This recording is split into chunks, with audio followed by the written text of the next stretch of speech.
ज़्यादा गंभीर मरीज है उनको जिला अस्पताल भेजा जा रहा है।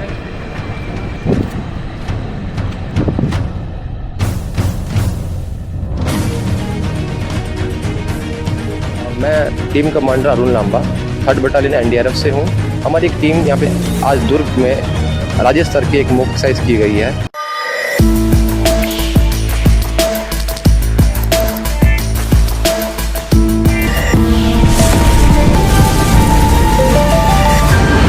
बाढ़ की स्थिति में ग्रामीणों को सुरक्षित निकालना और घरेलू सामानों के उपयोग से किस तरह जान बचाई जा सकती है, इसका नज़ारा एनडीआरएफ व एसडीआरएफ के राज्य स्तरीय मॉक ड्रिल में देखने को मिला, जहां जवानों ने पानी की लहरों में उतरकर अपनी क्षमताओं का न सिर्फ परिचय दिया बल्कि जान बचाने के तरीके भी बताए।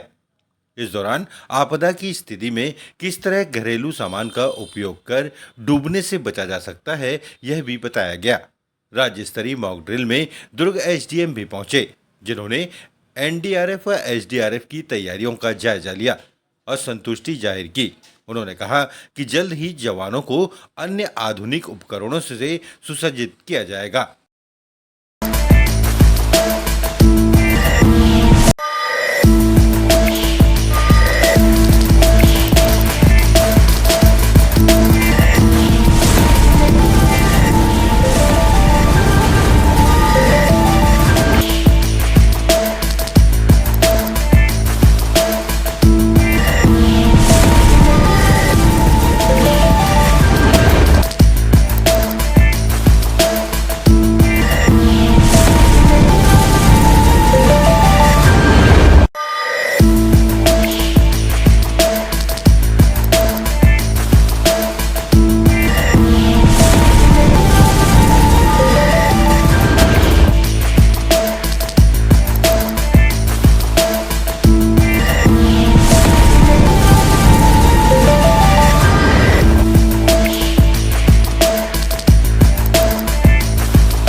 निर्देश थे आज एक मॉक ड्रिल करने के, तो छत्तीसगढ़ के विभिन्न शहरों में आज मॉक ड्रिल की जा रही। उसी के तहत दुर्ग में भी 3 प्रकार के इंसिडेंट्स इसमें रखे गए थे कि यदि पुल टूट जाता है या कुछ लोग बाढ़ में फंस जाते हैं तो किस प्रकार से कार्रवाई होगी। तो एनडीआरएफ और एसडीआरएफ के द्वारा संयुक्त यहाँ पर एक इंसिडेंट कमांडर नियुक्त किया गया था। उनके मार्गदर्शन में, उनके निर्देशन में संयुक्त रेस्क्यू ऑपरेशन की कार्रवाई की गई है। साथ में एक रिलीफ कैंप की स्थापना भी की गई है, मॉक रिलीफ कैंप। वहाँ पर भी जाएंगे और वहाँ पर भी देखेंगे कि किस प्रकार से रिलीफ की व्यवस्था की जाती है। हजारों लोगों को रेस्क्यू किया जा चुका अब तक। तो संसाधनों को लेकर क्या क्या पर्याप्त संसाधन है एसडीआरएफ के पास? संसाधनों की थोड़ी बहुत और आवश्यकता है, जिसके लिए मांग पत्र शासन को भेजे गए हैं। जैसे ही वहाँ से प्राप्त होगा तो फिर अभी भी इनके पास संसाधन पर्याप्त हैं। पिछले 1-2 महीने पहले यहाँ पर कुछ एक घटनाएँ हुई थी, बाढ़ में लोग फंसे थे, तो उस समय उनके द्वारा सफलतापूर्वक सभी लेबरर्स को रेस्क्यू किया गया था। तो संसाधन अभी पर्याप्त है। क्या कुछ अपील करेंगे, क्योंकि जो गाँव के आसपास, नदियों के आसपास लोग रहते हैं? वर्षा ऋतु में विशेष तौर पर जब भारी वर्षा हो रही हो, ऐसे समय में मछली पकड़ने या इन सब कार्यों के लिए नदी किनारे ना जाएं। बाढ़ से बचाव करके रखें, क्योंकि कई बार ऐसा होता है कि बारिश जब होती है उसके कुछ समय के बाद नदी में फ़्लो बढ़ता है, तो लोगों को ये भ्रम रहता है कि बारिश बंद हो गई है, लेकिन फ़्लो उसका आने में समय लगता है। इसके अलावा अन्य फैक्टर्स भी रहते हैं, जैसे बैराज वगैरह से, डैम से पानी छोड़ा जाता है, तो उसकी भी एडवांस वार्निंग दी जाती है। तो उसमें भी प्रशासन की वार्निंग्स पर ध्यान रखें और कभी भी अगर इस प्रकार की चेतावनी मिलती है तो उसका अक्षरशः पालन करें। मैं team commander Arun Lamba 3rd battalion NDRF से हूँ। हमारी एक टीम यहाँ पे स्टेशन रहती है भिलाई में 40 आदमी की, जिसमें आज दुर्ग में राज्य स्तर की एक मॉक एक्सरसाइज की गई है।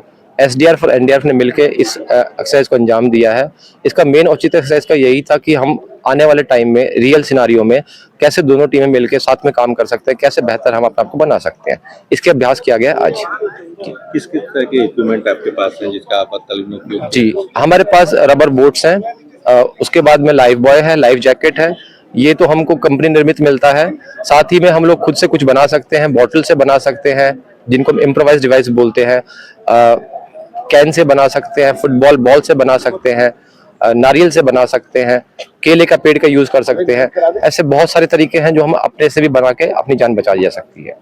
आम पब्लिक जब जहाँ पे एसडीआरएफ नहीं पहुँच पाई और अगर वो फंसे हुए हैं, जी, तो किस तरह की सुविधा कर सकते हैं, किस तरह का अपना बचाव कर सकते हैं? जी, उसी के तहत मैं आपको बताया था कि हमने इम्प्रोवाइज डिवाइस बनाए थे और वो आज उनका प्रदर्शन भी किया है। जैसे बॉटल से कैसे बचा जा सकता है, कैन से कैसे बचा जा सकता है, उसके बाद में फुटबॉल को कैसे यूज कर सकते हैं हम लोग, नारियल, सूखा नारियल को कैसे यूज कर सकते हैं। तो ये सब चीजें बताने का औचित्य यही है कि ये सब चीजें घर पे बना के रखी जाएं ताकि कभी आपातकालीन स्थिति में इसको यूज करके वहां से निकला जा सके। जी।